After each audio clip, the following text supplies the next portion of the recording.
Katie Morrison adjusted her formal diplomatic suit one last time before stepping into the massive chamber. The Galactic Council meeting hall stretched before her like a cathedral made of crystal and light. Hundreds of alien beings filled the curved rows of seats, their forms ranging from the towering crystalline Zephyrians to the floating energy clouds of the Quantum Collective. The air hummed with translator devices working overtime to convert dozens of alien languages into something resembling universal communication. She carried a small data pad containing Earth's formal application for advanced spacefaring status. After 3 years of preliminary negotiations, this moment would determine humanity's future in the galaxy. Katie had practiced her presentation countless times, but standing here now, surrounded by beings who had mastered space travel before humans had discovered fire, she felt the weight of representing her entire species. The current speaker, a Veltar representative with compound eyes that glittered like black diamonds, was discussing trade route regulations. The insectoid aliens. Mandibles clicked as it spoke, creating a rhythm that the translators struggled to interpret. Katie waited patiently for her turn, knowing that patience was crucial in galactic diplomacy. 3,000 light-years away, Commander Jake Sullivan stood on the bridge of the UE's Liberty, watching the council proceedings through a quantum communication link. The image flickered occasionally due to the vast distance, but the audio remained clear. Jake had commanded Earth's most advanced starship for 5 years, and he knew exactly what the aliens would think of human technology. The Liberty was humanity's pride and joy, a fusion-powered vessel capable of reaching 12% of light speed. It had taken Earth's combined industrial might 3 years to build, and it represented the absolute peak of human engineering. To Jake, it was beautiful. To the aliens about to review humanity's application, it would look like a flying garbage can. Council recognizes Ambassador Katie Morrison of the human species, announced the session moderator, a towering Zephyrian whose crystalline body refracted the chamber's lights into rainbow patterns. Katie stepped forward to the central speaking platform. The chamber fell silent except for the gentle hum of life support systems and the soft whispers of translation devices. She activated her datapad, and holographic displays appeared around the chamber, showing detailed images of human spacecraft, manufacturing capabilities, and technological achievements. Honored members of the Galactic Council, Katie began, her voice steady despite the magnitude of the moment. Humanity requests recognition as an advanced spacefaring civilization and full membership privileges in the galactic community. The first hologram showed the UE's Liberty in all its industrial glory. The ship's hull was a patchwork of different metals, with visible weld lines where sections had been joined together. Massive fusion engines dominated the rear section, their magnetic containment fields creating a distinctive blue glow. The design was purely functional, with no consideration for aesthetics or elegance. A ripple of what could only be described as amusement passed through the chamber.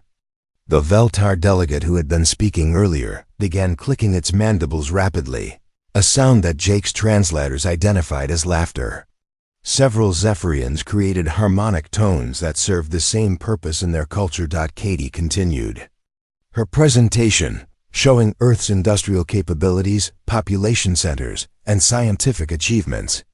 She highlighted humanity's rapid technological development, their success in terraforming Mars, and their establishment of mining operations in the outer solar system.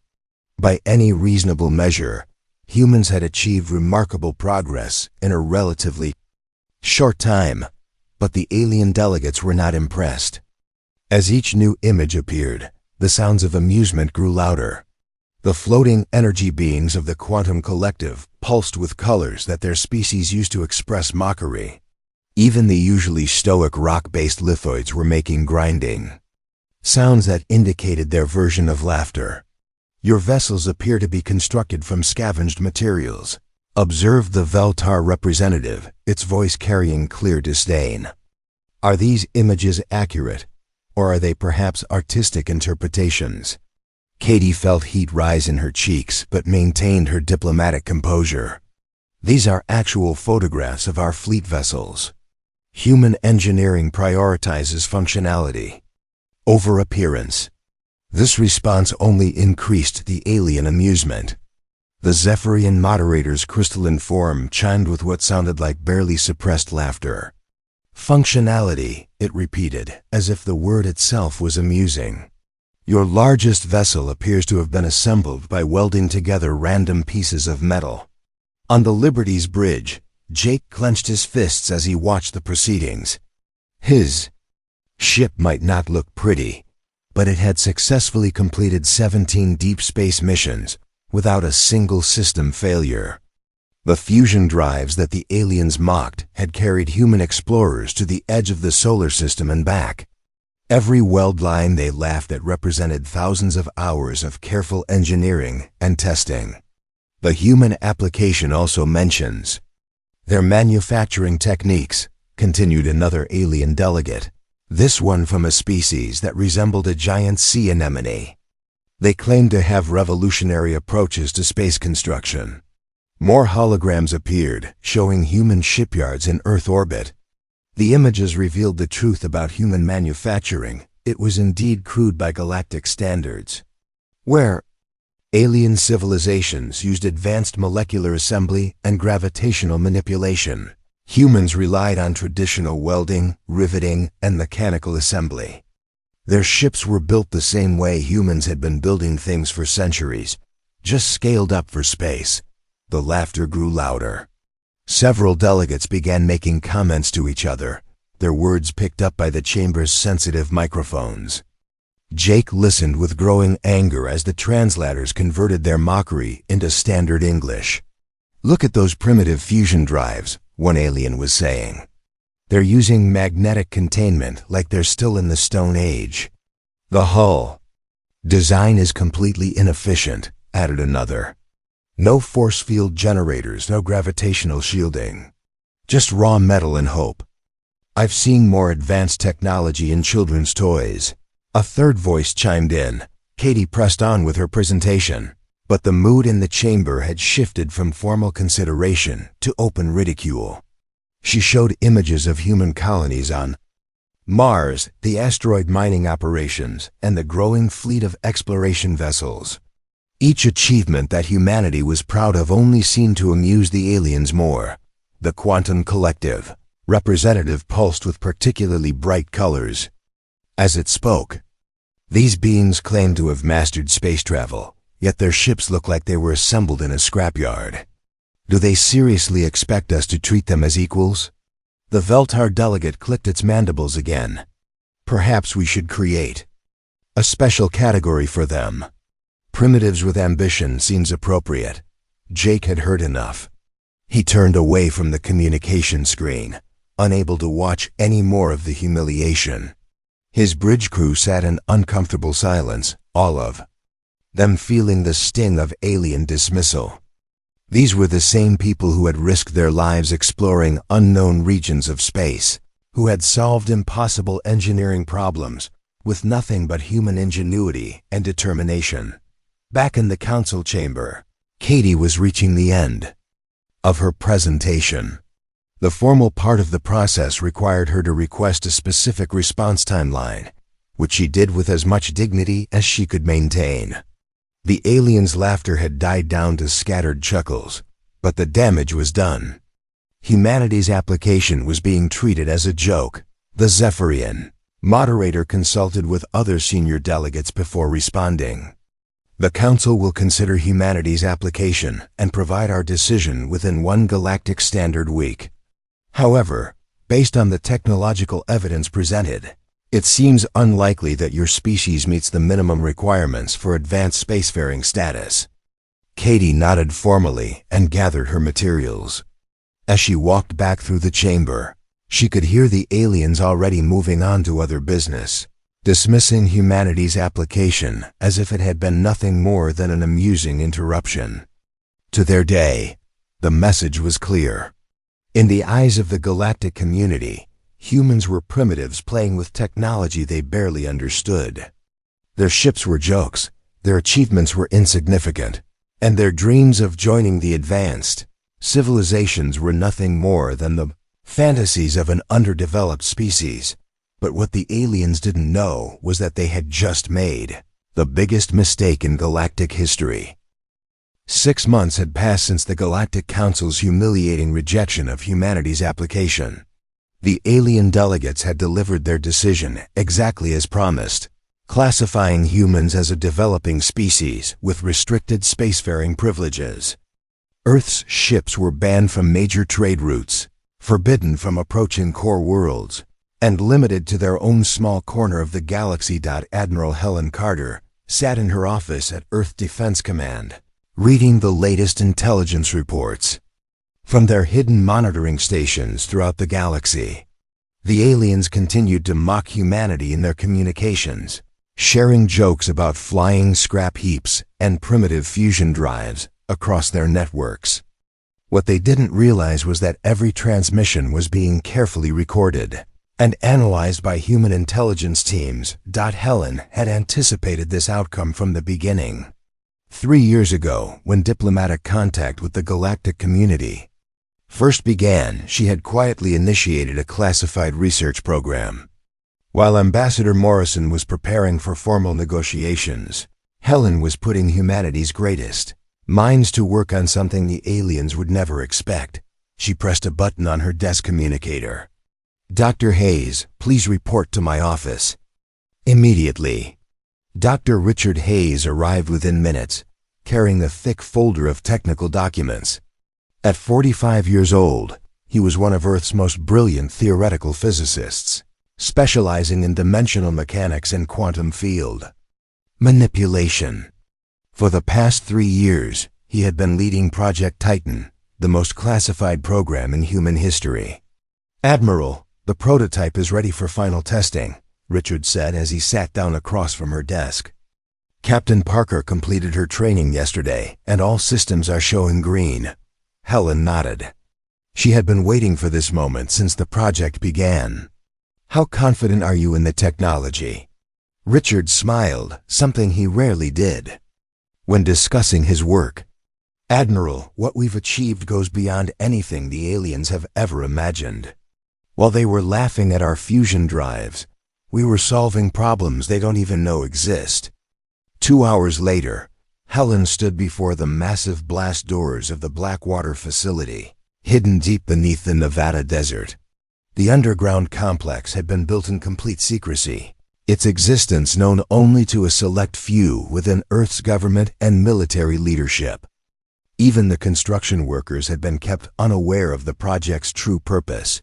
The doors slid open with a deep rumble, revealing a hangar that stretched for nearly a kilometer in every direction. But it was the object in the center that took Helen's breath away. Even though she had seen the construction progress reports every week for 3 years, the used Titan hung suspended in an anti-gravity field, its hull gleaming under the facility's powerful lights. Unlike the industrial welded appearance of humanity's conventional ships, the Titan looked like it had been grown rather than built. Its surface was seamlessly smooth, with no visible joints or construction seams. The hull material itself seemed to shift and change as light hit it from different angles, creating an almost organic appearance. Captain Lisa Parker approached from the ship's boarding ramp. At 38 years old, she was Earth's most experienced test pilot, with over 15 years of experimental flight time. She had volunteered for Project Titan without knowing what it involved, trusting only that her planet needed her skills for something important. "Admiral Carter," Lisa said, saluting crisply, "the Titan is ready for operation. All pre-flight checks complete." Helen returned the salute. "Captain, what you're about to do will change everything. Are you prepared for that responsibility?" Lisa nodded without hesitation. "Ma'am, after watching those aliens laugh at our ships, I'm more than ready."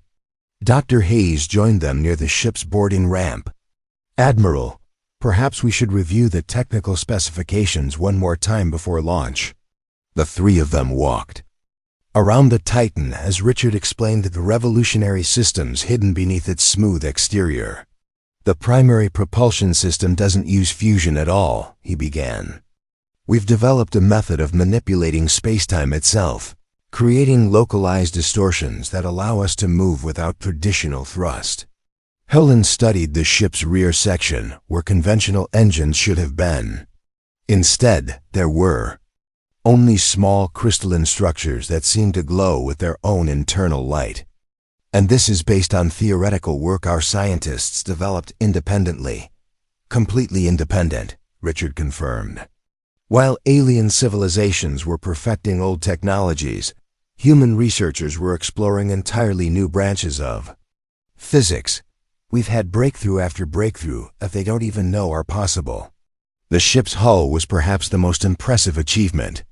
What looked like smooth metal was actually a complex crystalline matrix that could phase in and out of normal spacetime.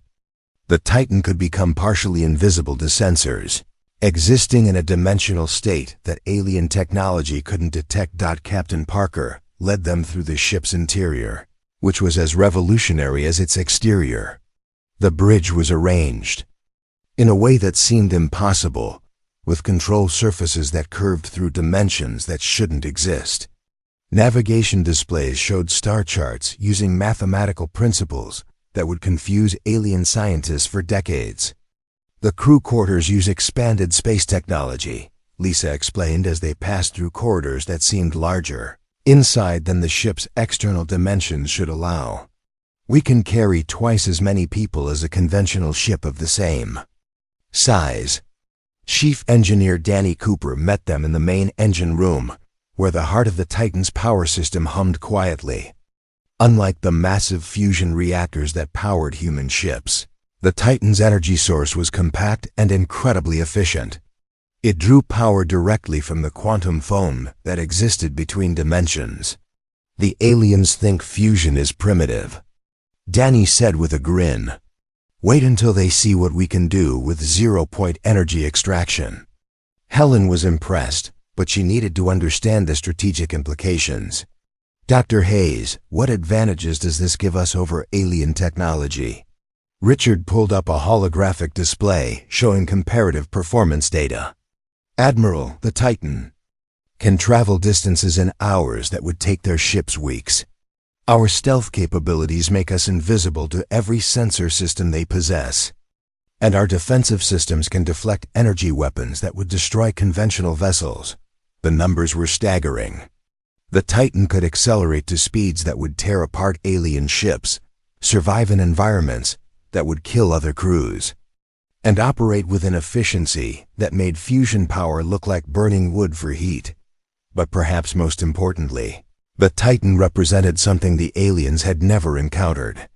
Every spacefaring civilization in the galaxy had developed along similar technological paths, perfecting variations of the same basic principles. Humanity had started from scratch and reached completely different solutions. There's something else, Richard added, his voice becoming more serious. We've solved the navigation problem. Helen raised an eyebrow.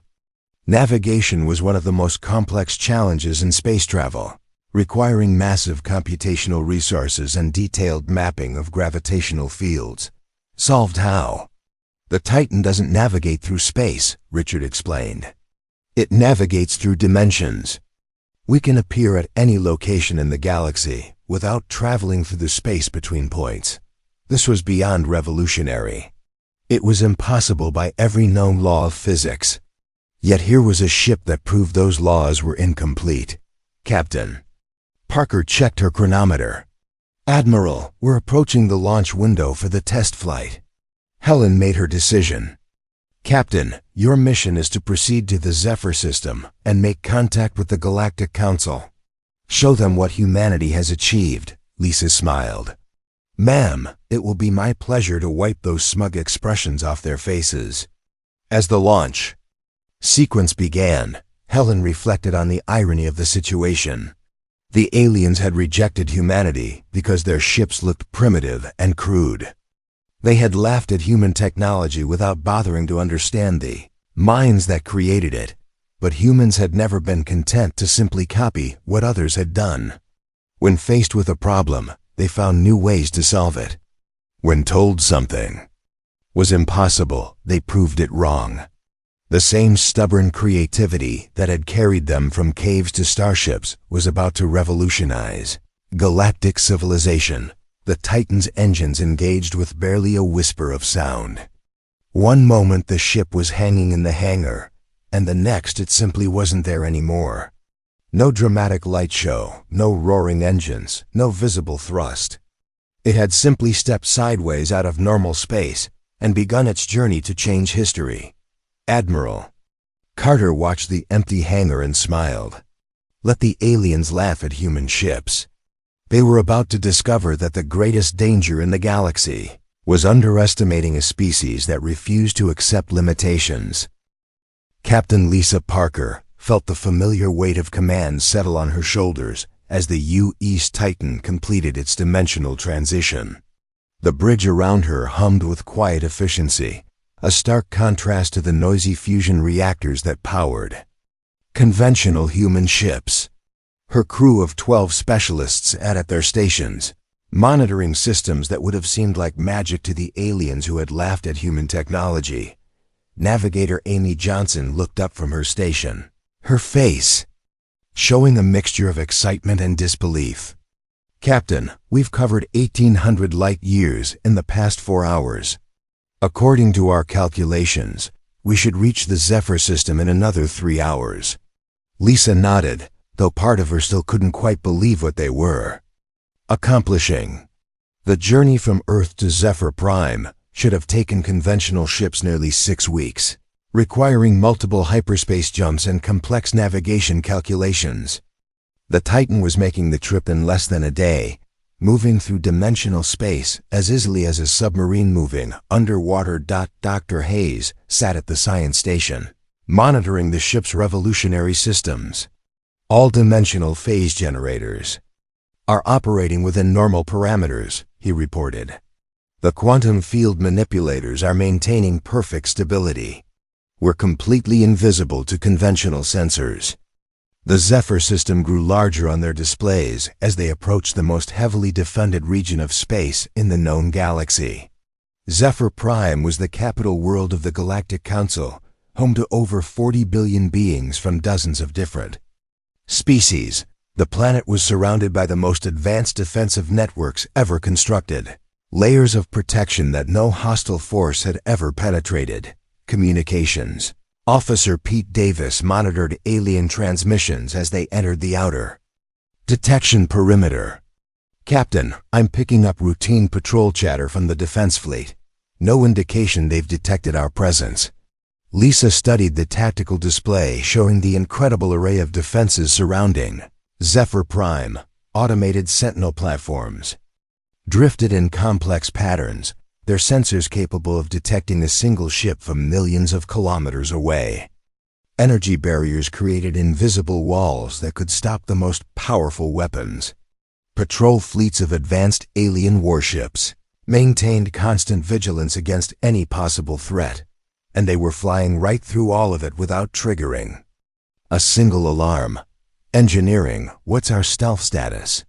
Lisa asked. Chief Engineer Danny Cooper checked his displays before responding. All stealth systems operating perfectly, Captain. The dimensional phase shift is keeping us about 2% outside normal spacetime. To their sensors, we simply don't exist. The technology that made this possible was beyond anything the aliens had imagined. While they relied on traditional methods of hiding ships by absorbing or reflecting sensor beams, the Titan existed in a slightly different dimensional space.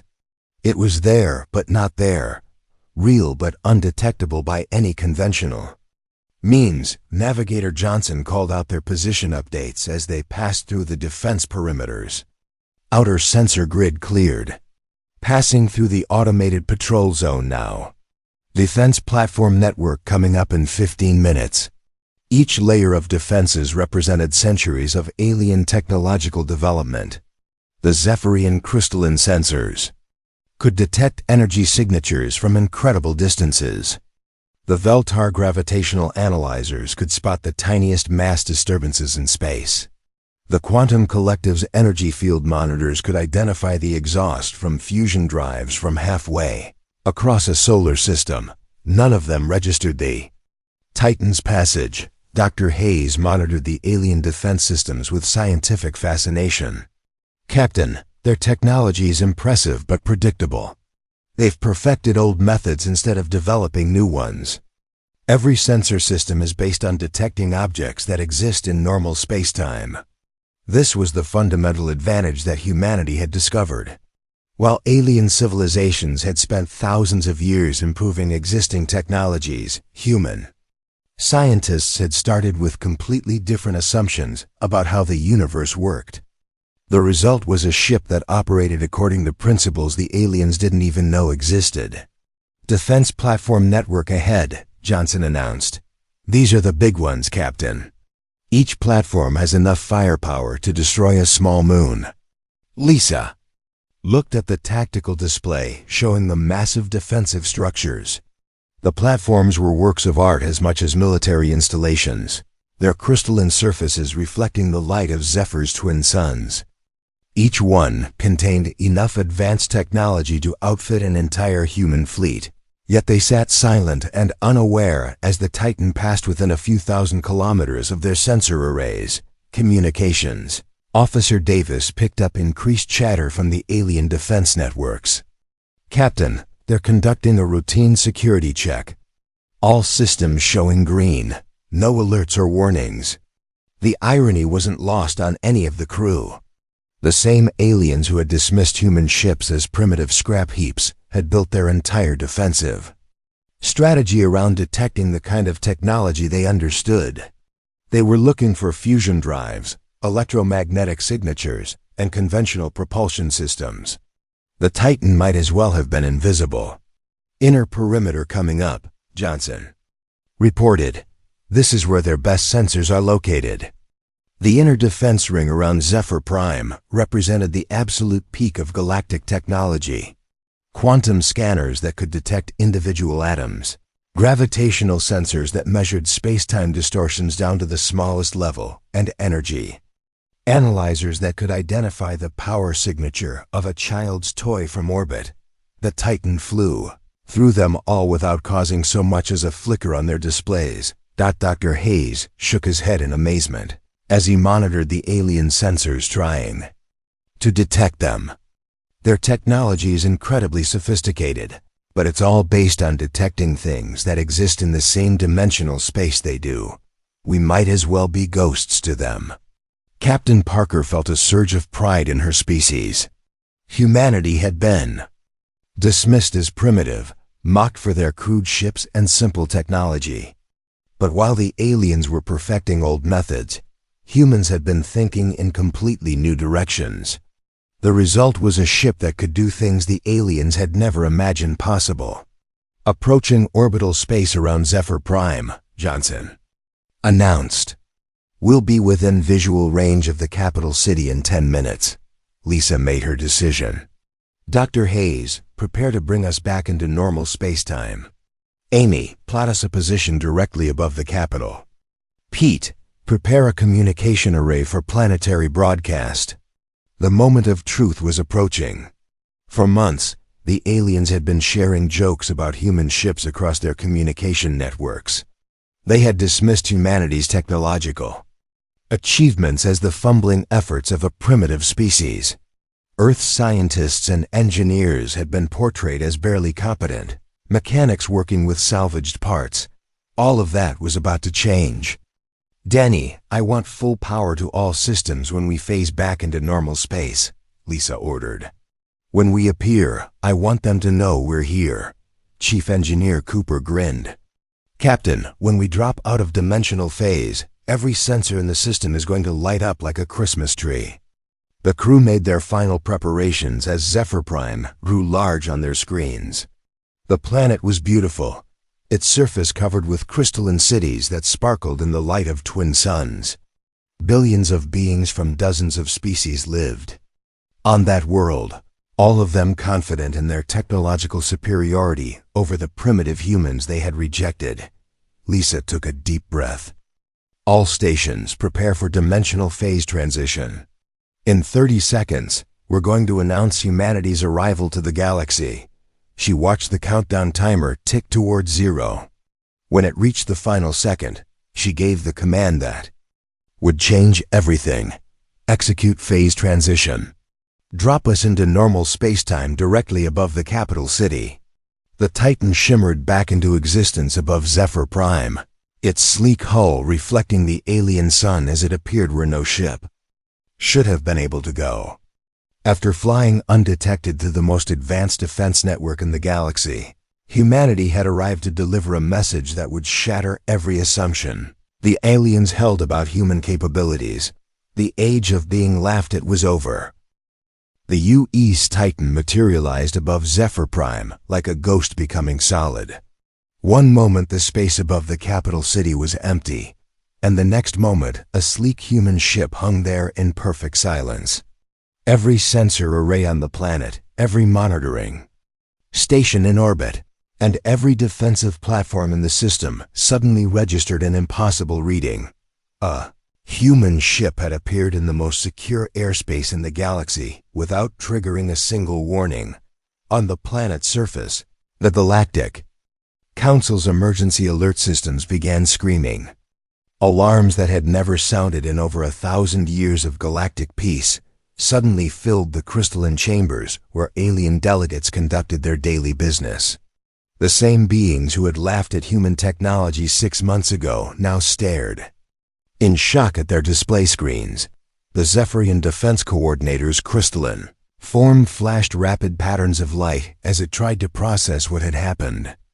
Its harmonic voice cracked with disbelief as it spoke to its subordinates. How did a ship appear in our orbital space? Run a complete diagnostic on all sensor networks immediately. The Vultar military commander's compound eyes focused intensely on the tactical readouts. Its mandibles clicked rapidly, but this time the sound indicated panic rather than amusement. All defensive platforms report normal operation. No system failures detected. The ship simply was not there, and now it is. Captain. Lisa Parker stood on the Titan's bridge, watching as chaos erupted in the alien communication networks. Her communications officer was monitoring dozens of channels as defense forces tried to understand what had happened. The panic in their voices was clear, even through the translation software. Captain, Communications Officer Pete Davis reported. Their entire defense network is going to maximum alert status. They're demanding to know how we penetrated their security perimeter. Lisa smiled. After months of hearing aliens mock human engineering, it felt good to see them struggling to comprehend what humanity had achieved. Open a channel to the planetary surface. It's time to announce our presence properly.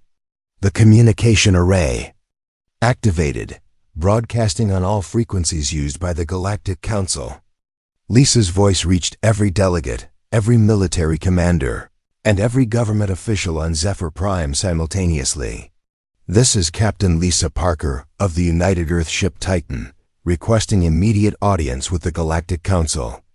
We have important matters to discuss regarding humanity's status in the galactic community.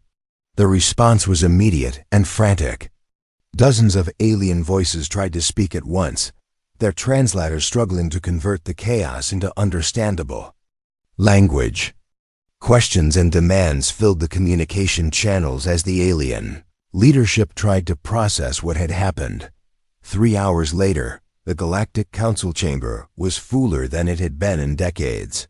Every delegate who could reach Zephyr Prime on short notice had arrived to witness this unprecedented event. The same crystalline hall where they had laughed at human ships now buzzed with nervous energy and whispered speculation. Ambassador Katie Morrison had been summoned from Earth through the fastest diplomatic channels available. She sat in human delegation area, as surprised as anyone by the Titan's sudden appearance. The ship that hung in orbit above them bore no resemblance to the fusion-powered vessels she had presented months ago. The Zephyrian moderator called the emergency session to order, its harmonic voice carrying undertones of confusion and concern. The Council recognizes the unprecedented arrival of a human vessel in our secure orbital space. We demand an explanation of how this was accomplished. Captain Parker's image appeared on the chamber's main display screen, transmitted directly from the Titan's bridge. Behind her, the alien delegates could see a bridge that looked nothing like the crude industrial designs they expected from human technology. Smooth curves and impossible geometries suggested engineering principles they didn't understand. Honored members of the Council, Lisa began, her voice calm and professional. 6 months ago, you rejected humanity's application for advanced spacefaring status. You found our ships primitive and our technology laughable. I'm here to demonstrate that your assessment was incomplete. The Veltar representative who had led the mockery during the original hearing clicked its mandibles nervously. How did your ship penetrate our defense network? Our sensors detected no approach, no energy signatures, no propulsion systems. Dr. Hayes appeared beside Captain Parker on the transmission. That's because we don't use propulsion systems in the way you understand them. While your civilizations were perfecting fusion drives and hyperspace jumps, human scientists were exploring entirely different approaches to space travel. A murmur ran through the chamber. The same aliens who had dismissed human researchers as primitive mechanics were now hearing claims of technological superiority that seemed impossible. The Quantum Collective representative pulsed with agitated colors. Your species was classified as developing based on clear evidence. Your ships were crude, your manufacturing primitive, your understanding of physics limited. Admiral Helen Carter's image joined the transmission from Earth, flanked by other key figures from Project Titan. You saw what we wanted you to see. While Ambassador Morrison was presenting our conventional fleet, humanity's best minds were working on projects that would make your technology look outdated. The chamber erupted in voices as alien delegates tried to speak over each other. The idea that humans had been hiding advanced technology was almost as shocking as the ship's impossible appearance in their orbital space. The Zephyrian moderator restored order with a complex harmonic tone. You claimed technological superiority, yet your presented evidence showed primitive fusion drives and crude construction methods. Admiral Carter smiled. Those ships served their purpose for routine operations. But when humanity needed to make a statement, we built something appropriate for the occasion. Dr. Hayes activated a holographic display that filled the chamber with technical specifications. The Titan operates using dimensional phase manipulation and zero-point energy extraction.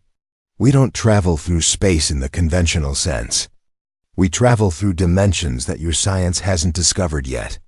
The specifications that appeared before the alien delegates were beyond their understanding.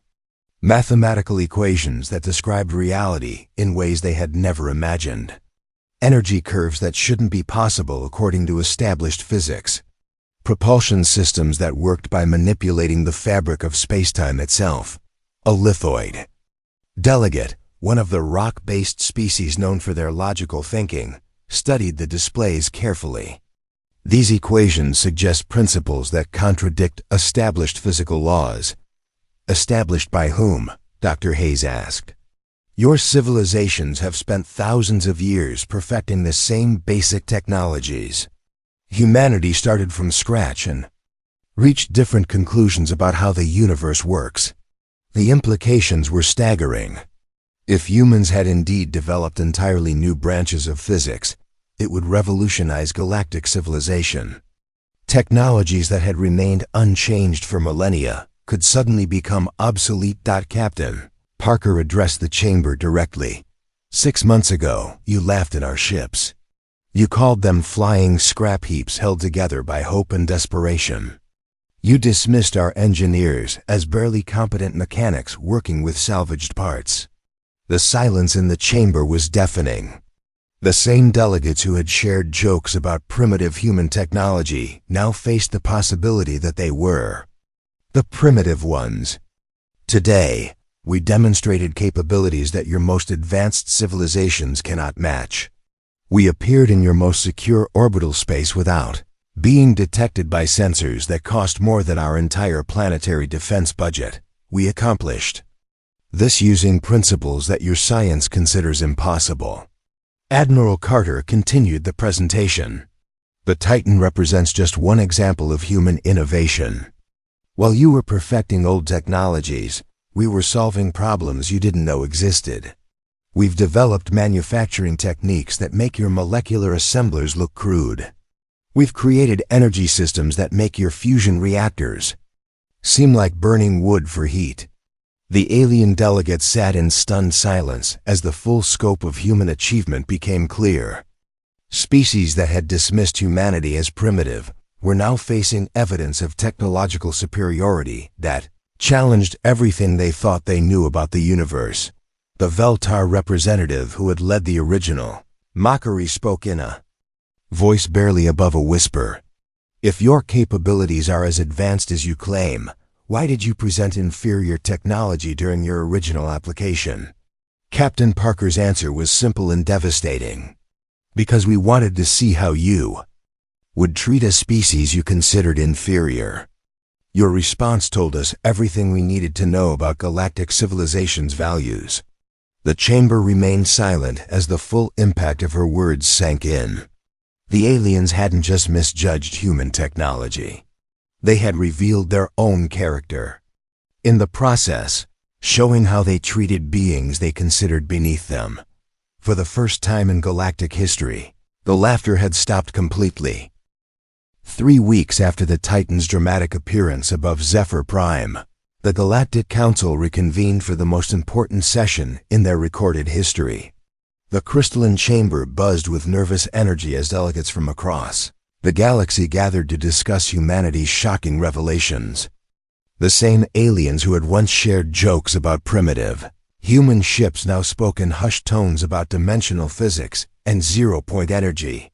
Ambassador Katie Morrison walked through the council chambers with her head held high. The atmosphere was completely different from her humiliating presentation 6 months earlier.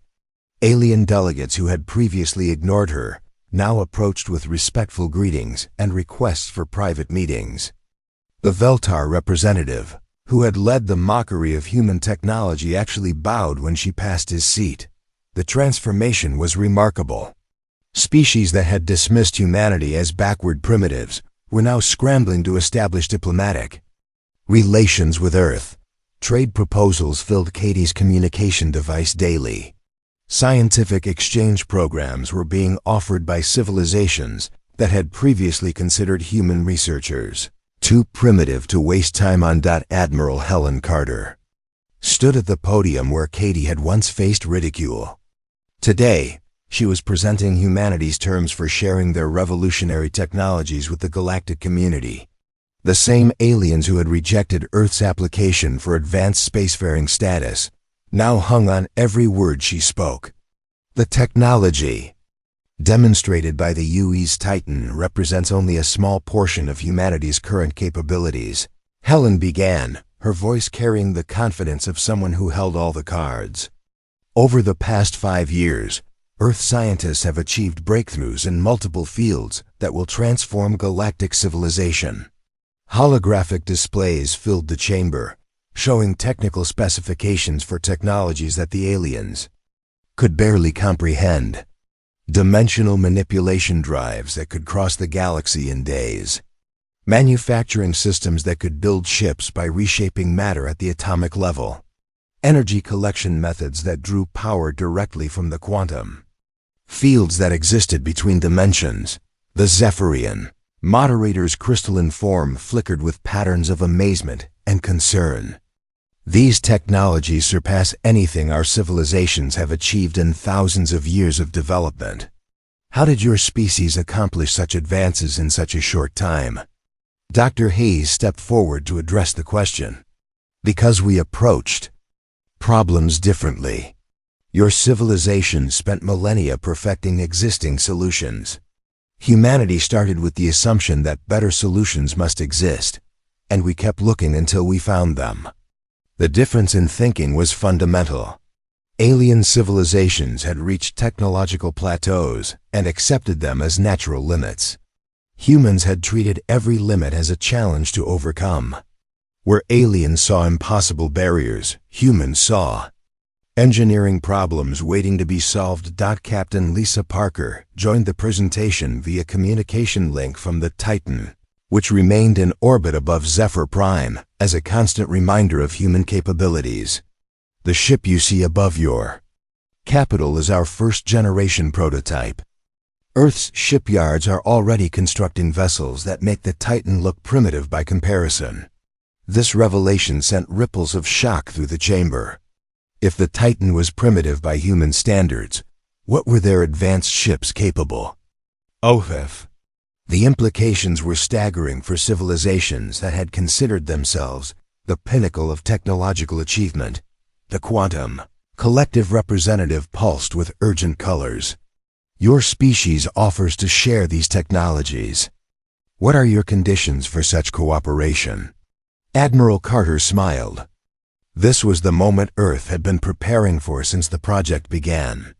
Humanity seeks full membership in the galactic community, with voting rights equal to any other advanced civilization.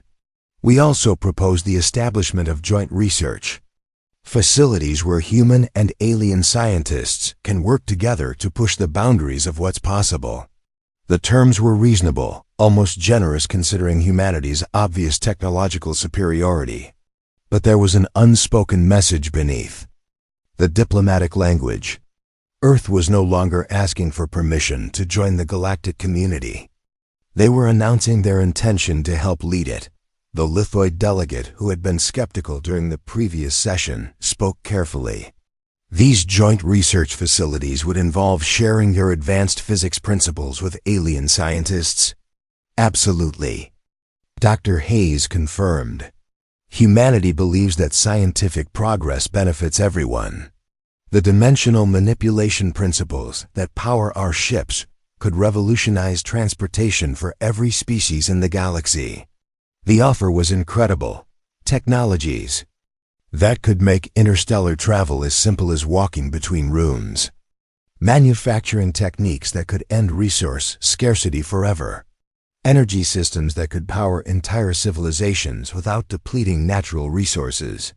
All of it offered freely to species that had mocked and dismissed human potential.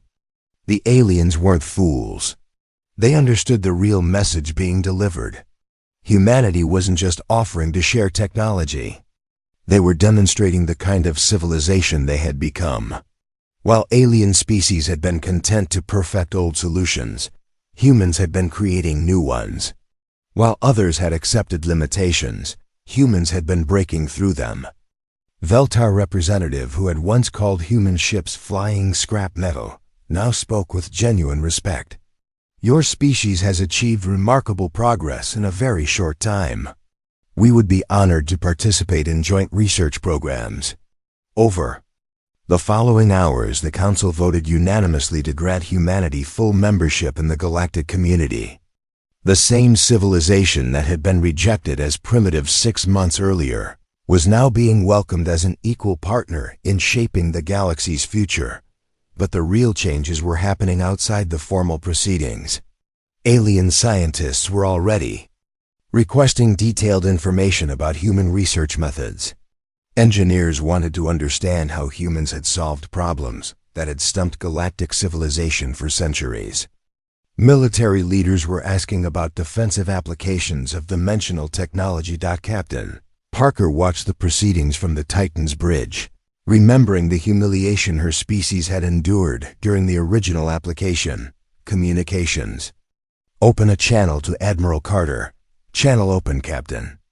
Admiral, the crew of the Titan requests permission to demonstrate our ship's full capabilities for our new galactic partners. Helen smiled as she received the message. Permission granted, Captain. Show them what humanity can really do. What? Followed was a display that redefined galactic understanding of what was possible. The Titan demonstrated speed capabilities that allowed it to circle Zephyr Prime in minutes. It phased through solid matter, becoming temporarily intangible to pass through the planet's defensive platforms. It generated energy fields that could reshape local spacetime, creating gravitational effects that defied conventional physics. But perhaps most impressively, the Titan opened a dimensional gateway that allowed instant travel across the galaxy. In seconds, it disappeared from Zephyr Prime and reappeared near Earth, then returned just as quickly. The aliens watched in amazement as humanity demonstrated the ability to travel anywhere in the galaxy instantly. Dr. Hayes addressed the stunned council members. This is what becomes possible when you refuse to accept that limitations are permanent. Every breakthrough leads to new questions, new challenges, and new solutions. 1 year later, Admiral Carter stood on the observation deck of the Joint Research Station orbiting Zephyr Prime. Ships from dozens of species worked together in the construction yards below, building vessels that incorporated both human innovation and alien expertise. The combination was producing results that neither could have achieved alone. The station itself was a marvel of cooperative engineering. Human dimensional manipulation allowed for impossible architectural designs, while alien materials science created structures that could exist partially outside normal spacetime. Zephyrian crystal technology provided computing power that made human theoretical calculations practical, while Veltar biological systems created living ships that could adapt and evolve. Captain Parker approached from the docking bay where the newest human ships were berthed. Admiral, the exploration fleet is ready for departure. We have crews from 12 different species volunteering for the mission beyond the galactic rim. Helen nodded as she watched the mixed fleet preparing for humanity's greatest adventure. Yet, ships of human design flew alongside vessels from civilizations that had once mocked Earth's technology. Their combined capabilities would allow them to explore regions of space that no single species could have reached alone. The final irony wasn't lost on her. The aliens had laughed at human ships because they looked crude and primitive.